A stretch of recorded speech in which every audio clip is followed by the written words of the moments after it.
اعوذ باللہ من الشیطان الرجیم بسم اللہ الرحمن الرحیم یا ایہا الذین اے وہ لوگو آمنو جو ایمان لائے ہو انفقو تم سب خرچ کرو مما اس سے جو رزقناکم ہم نے رزق دیا ہے تمہیں من قبل اس سے پہلے ان یاتیا یہ کیا جائے یومن ایک ایسا دن کہ لا بیع نہ تجارت ہوگی فیہ اس میں ولا خلۃ اور نہ دوستی ہوگی ولا شفاعت اور نہ ہی سفارش ہوگی والکافرون اور کافر تو ہم الظالمون وہ ظالم ہیں۔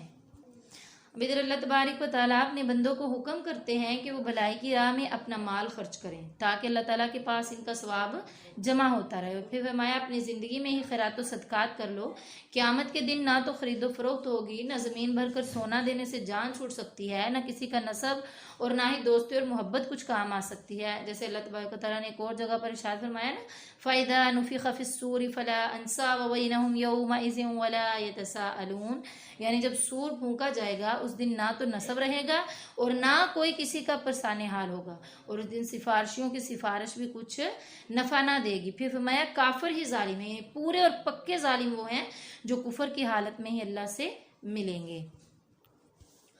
اللہ اللہ ہی ہے، لا الہ نہیں ہے کوئی معبود الا مگر ہوا وہی ہے، الحی ہمیشہ زندہ ہے، القیوم اور سب کو سنبھالنے والا ہے۔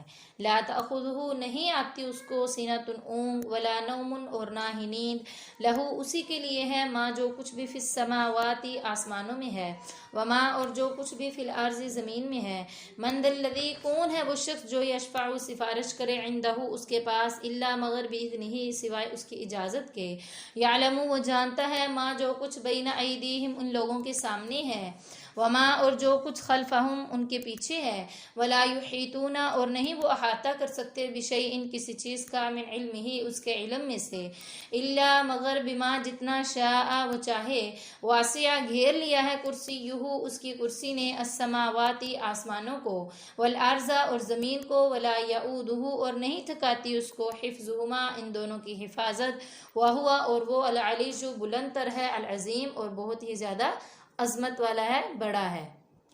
یہ آیت آیت الکرسی کہلاتی ہے جو کہ بڑی عظمت والی آیت ہے۔ حضرت ابی بن کعب رضی اللہ تعالیٰ عنہ سے رسول اللہ صلی اللہ علیہ وسلم نے دریافت کیا کہ کتاب اللہ میں سب سے زیادہ عظمت والی آیت کون سی ہے؟ تو آپ نے جواب دیا اللہ اور اس کے رسول کو اس کا سب سے زیادہ علم ہے۔ آپ صلی اللہ علیہ وسلم نے پھر یہی سوال کیا، بار بار آپ کے سوال کرنے پر وہ یہی جواب دیتے ہیں کہ آیت الکرسی۔ حضور صلی اللہ علیہ وسلم نے فرمایا ابو منذر اللہ تعالیٰ تجھے تیرا علم مبارک کرے، اس اللہ کی قسم جس کے ہاتھ میں میری جان ہے، اس کی زبان ہوگی اور اس کے ہونٹ ہوں گے اور یہ بادشاہ حقیقی کی تقدیس بیان کرے گی اور عرش کے پایا سے لگی ہوئی ہوگی۔ صحیح مسلم شریف میں بھی یہ حدیث ہے، لیکن یہ جو قسمیہ جملہ ہے نا یہ اس میں نہیں ہے۔ طبرانی اور ابو داود میں ایک روایت ملتی ہے، اس کی سند میں تو ضعف پایا جاتا ہے مگر یہ حدیث ہے نا اپنے شواہد کے ساتھ صحیح ہے۔ یعنی کہ حضرت ابی بن کعب فرماتے ہیں کہ میرے ہاں ایک کھجور کی بوری تھی، میں نے دیکھا کہ روز بروز جو ہے نا اس میں سے کھجوریں کم ہوتی جا رہی ہیں۔ ایک رات میں جاگتا رہا اور اس بوری کی نا نگہبانی کرتا رہا، میں نے دیکھا کہ ایک جانور جو مثل جوان لڑکے کے ہے وہ آیا، میں نے اسے سلام کیا، اس نے میرے سلام کا جواب بھی دیا، میں نے اس کو کہا تو انسان ہے یا جن؟ اس نے کہا میں جن ہوں۔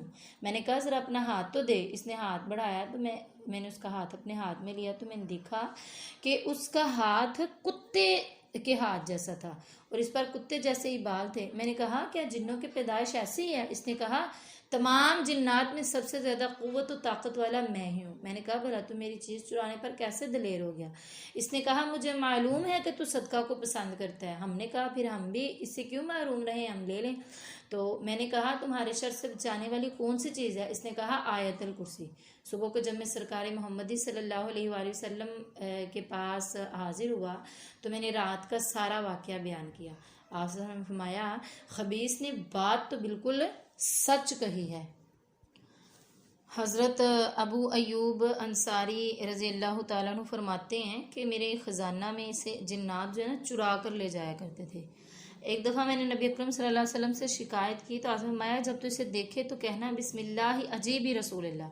جب وہ آیا تو کہتے ہیں میں نے یہی کہا، پھر اسے میں نے چھوڑ دیا۔ وسلم کی خدمت میں حاضر ہوا تو آپ نے فرمایا تیرے قیدی نے کیا کیا؟ میں نے کہا کہ یا رسول اللہ صلی اللہ علیہ وسلم میں نے اسے پکڑ تو لیا تھا لیکن میں نے اس سے وعدہ لیا اور اس نے کہا کہ میں پھر نہیں آؤں گا. آپ نے فرمایا وہ جھوٹا ہے، وہ دوبارہ بھی آئے گا. اسی طرح 2-3 بار پکڑا اور اقرار لے کر نا چھوڑ دیا. کہتے آخری دفعہ نا جب میں نے اس کو پکڑا تو میں نے کہا آج میں تجھے نہیں چھوڑوں گا. تو اس نے کہا چھوڑ دے، میں تجھے ایک ایسی چیز بتاؤں گا کہ کوئی جن اور شیطان تیرے پاس ہی نہ آ سکے. میں نے کہا اچھا بتاؤ وہ کیا ہے؟ تو اس نے کہا آیت الکرسی ہے. میں نے رسول صلی اللہ علیہ وسلم سے اس بات کا ذکر کیا تو آنسو میں آیا ہے تو وہ جھوٹا لیکن سچی بات کہہ گیا ہے. یہ روایت آپ کو مسند احمد میں، ترمذی میں مل جائے گی، اور البانی رحمہ اللہ علیہ نے اس کو صحیح بھی قرار دیا ہے. تو صحیح بخاری شریف میں کتاب فضائل القرآن اور کتاب الوقالہ اور صفہ ابلیس کے بیان میں بھی یہ حدیث حضرت ابو ہریرہ رضی اللہ تعالیٰ سے مروی ہے. اس میں ہے کہ زکوٰۃ رمضان کے مال پر میں پہرا دے رہا تھا، جو یہ شیطان آیا اور سمیٹ کر اپنی چادر میں جمع کرنے لگا. جب تیسری مرتبہ اسی نے بتایا کہ اگر تو رات کو بستر پر جا کر اس آیت کو پڑھ لے گا، مطلب تیسری مرتبہ ایسا ہوا تو اللہ کی طرف سے تجھ پر حافظ مقرر ہوگا اور صبح تک شیطان تیرے قریب بھی نہ بھٹک سکے گا. دوسری روایت میں آتا ہے کہ کھجوریں تھیں اور وہ مٹھی بھر لے گیا اور آپ نے فرمایا کہ اگر اسے پکڑنا چاہے تو جب وہ دروازہ کھولے تو کہنا سبحانہ من سخرک محمد. شیطان نے عذر یہ بتایا تھا کہ ایک فقیر جن کے بال بچوں کے لیے میں یہ لے جا رہا تھا. پس یہ واقعہ 3 صحابہ رضی اللہ تعالیٰ عنہم سے ہوا، حضرت ابی بن کعب، حضرت ابو ایوب انصاری اور حضرت ابو ہریرہ رضی اللہ تعالیٰ. حضرت ابو ہریرہ رضی اللہ سے تو یہ بھی ان کے واقعے سے یہ بات ہمیں پتہ چلتی ہے کہ اگر رات کو پڑھ لیں تو پھر ساری رات شیطان یا جن جو ہے وہ ہمارے قریب نہیں بھٹک سکتا ہے. اس آیت کی یعنی آیت الکرسی کی بڑی فضیلت ہے. اگر جو ہے اس کو پڑھ کر گھر کے 4 چفیرے یعنی چاروں کونوں میں پھونک دیا جائے تو شیطان اس گھر میں داخل نہیں ہوتا ہے، جن نہیں آتا ہے. بچوں پر پڑھ کر اس کو پھونکنا چاہیے، رات کو سوتے وقت اس کو پڑھنا چاہیے. اس آیت کی جو ہے نا بہت سی فضیلت جو ہے نا وارد ہوئی ہے. لا اکراہ نہیں ہے کوئی زبردستی فی الدین دین میں، قد تحقیق تبینہ واضح ہو چکی ہے، الرشد بھلائی من الغی گمراہی سے. فمن پس جو کوئی یکفر کفر کرے گا بالطاغوت شیطان کے ساتھ، ویؤمن اور وہ ایمان لائے گا باللہ اللہ کے ساتھ، فقط پس تحقیق استمسکا اس نے تھام لیا بالعروۃ الوثقی مضبوطی کے ساتھ کڑے کو، لانفصام نہیں ہے ٹوٹنا لہا اس کے لیے، واللہ اور اللہ تو سمیع خوب سننے والا ہے، علیم خوب جاننے والا ہے. یہاں یہ بیان ہو رہا ہے کہ کسی کو جبراً اسلام میں داخل نہ کرو. اسلام کی حقانیت واضح اور روشن ہو چکی ہے، اس کے دلائل اور براہین بیان ہو چکے ہیں. اب کسی پر زور زبردستی کرنے کی کوئی ضرورت نہیں ہے. جسے اللہ چاہے گا ہدایت دے گا، اور جس کا سینہ کھلا ہوا، دل روشن اور آنکھیں جو ہے نا بینا ہوں گی، وہ تو خود بخود اس کا دیوانہ ہو جائے گا. ہاں اندھے دل والے، بہرے کانوں والے، پھوٹی آنکھوں والے اس سے دور رہیں گے. جبراً اسلام قبول کر بھی لیا جائے تو اس کا کوئی فائدہ نہیں ہے. تو اللہ تبارک و تعالیٰ نے فرمایا ہے اب اسلام میں کسی قسم کی کوئی زبردستی نہیں ہے. واضح ہو گئی ہے بھلائی گمراہی سے، واضح یعنی کفر اور ہدایت دونوں علیحدہ علیحدہ دونوں واضح ہو گئی ہیں، روشن سامنے نظر آ رہی ہیں. اب جو شیطان کے ساتھ کفر کرے گا، شیطان کی بات نہیں مانے گا، اللہ کے ساتھ ایمان لے آئے گا اور اللہ کے کڑے کو مضبوطی سے تھام لے گا، یعنی قرآن اور احادیث کو مضبوطی سے تھام لے گا، اس پر عمل کرے گا، تو اللہ تبارک و تعالیٰ نے فرمایا وہ اس سے کبھی بھی ٹوٹے گا نہیں. یعنی اسلام دین جو ہے اس سے کبھی بھی چھوٹے گا نہیں، اور اللہ تبارک و تعالیٰ تو ہیں ہی سننے والے اور جاننے والے. مسند احمد کی ایک حدیث میں ہے کہ حضرت قیس بن عبادہ رحمہ اللہ فرماتے ہیں میں مسجد نبوی میں تھا، ایک شخص آیا جس کا چہرہ اللہ سے خائف تھا. نماز کی 2 ہلکی رکعتیں اس نے ادا کیں. لوگ انہیں دیکھ کر کہنے لگے یہ جنتی ہیں. جب وہ باہر نکلے تو میں بھی ان کے پیچھے پیچھے نکل گیا، باتیں کرنے لگا. جب وہ متوجہ ہوئے تو میں نے کہا جب آپ تشریف لائے تو لوگوں نے نا آپ کی نسبت یوں کہا تھا. تو انہوں نے کہا سبحان اللہ، لیکن کسی کو وہ نہیں کہنا چاہیے جس کا علم اسے نہ ہو. ہاں البتہ اتنی بات ضرور ہے کہ نبی اکرم صلی اللہ علیہ وآلہ وسلم کی موجودگی میں نے ایک خواب دیکھا تھا کہ گویا میں ایک لہلہاتے ہوئے سرسبز گلشن میں ہوں اور اس کے درمیان ایک لوہے کا ستون ہے جو زمین سے آسمان تک چلا گیا ہے. اس کی چوٹی پر ایک کڑا ہے جو مجھ سے کہا گیا کہ اس پر چڑھ جاؤں. میں نے کہا میں تو نہیں چڑھ سکتا. ایک شخص نے مجھے تھاما اور میں آسانی سے اپنے خواب میں نا اس کڑے پر چڑھ گیا. اس کڑے کو میں نے تھام لیا اور اس نے کہا دیکھو مضبوطی سے پکڑے رکھنا.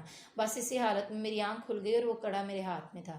میں نے نبی اکرم صلی اللہ علیہ وسلم سے اپنا سارا خواب بیان کیا تو آپ صلی اللہ علیہ وسلم نے فرمایا گلشن سے مراد اسلام ہے اور ستون سے مراد ستون دین ہے اور کڑا عروۃ الوثقیٰ ہے. تم مرتے دم تک اسلام پر قائم رہے گا. اور اس شخص کے بارے میں بتایا جاتا ہے کہ اس شخص حضرت عبداللہ بن سلام رضی اللہ تعالیٰ عنہ تھے. یہ حدیث بخاری اور مسلم میں بھی ہے اور مسند احمد کی اسی حدیث میں ہے کہ اس وقت آپ جو ہے نا بوڑھے تھے اور لکڑی پر ٹیک لگائے ہوئے تھے. مسجد نبوی میں آئے تھے اور ایک ستون کے پیچھے نماز پڑھی تھی اور سوال کے جواب میں فرمایا تھا کہ جنت اللہ کی چیز ہے, جسے چاہے اس میں لے جائے. خواب کے ذکر میں فرمایا کہ ایک شخص آیا مجھے لے کر چلا. جب ہم ایک لمبے چوڑے شفاف میدان میں پہنچے تو میں نے بائیں طرف جانا چاہا تو اس نے کہا تو ایسا نہیں. میں دائیں جانب چلنے لگا تو اچانک ایک پھسلنا سا پہاڑ نظر آیا. اس نے میرا ہاتھ پکڑ کر اوپر چڑھا لیا اور میں اس کی چوٹی تک پہنچ گیا. وہاں میں نے ایک اونچا ستون لوہے کا دیکھا جس کے سرے پر ایک سونے کا کڑا تھا. مجھے اس نے اس ستون پر چڑھا دیا یہاں تک کہ میں نے اس کڑے کو تھام لیا. اس نے پوچھا خوب مضبوط تھام لیا ہے؟ میں نے کہا ہاں. اس نے زور سے ستون پر اپنا ہاتھ مارا, وہ نکل گیا اور کڑا میرے ہاتھ میں رہ گیا. جب یہ خواب نبی اکرم صلی اللہ علیہ وسلم کو میں نے سنایا تو آپ نے فرمایا بہت نیک خواب ہے. میدان سے مراد میدان محشر ہے. بائیں طرف کا راستہ جہنم کا راستہ ہے, تو ان لوگوں میں سے نہیں ہے. دائیں جانب کا راستہ, دائیں طرف کا جو ہے نا وہ جنتیوں کا راستہ ہے. پھسلنا پہاڑ سے مراد ہے کہ شہداء کی منزل ہے. کڑا جو ہے وہ اسلام کا کڑا یعنی عروۃ الوثقیٰ ہے, اس کو مرتے تک مضبوطی سے تھام رکھو. اس کے بعد حضرت عبداللہ نے فرمایا امید تو مجھے بھی یہی ہے کہ اللہ تبارک و تعالیٰ مجھے بھی جنت میں لے جائیں گے. اللہ ولی الذین, دوست ہیں ان لوگوں کا, آمنو جو ایمان لائے, یخرجہم وہ نکالتا ہے ان کو, من الظلمات اندھیروں سے, الی النور روشنی کی طرف. والذین اور وہ لوگ جنہوں نے کفر کیا, اولیاءہم ان کے دوست ہیں, الطاغوت شیطان, یخرجونہم وہ نکال لے جاتے ہیں ان کو, من النور روشنی سے, الی الظلمات اندھیروں کی طرف. اولئک یہی لوگ ہیں, اصحاب النار آگ کے رہنے والے.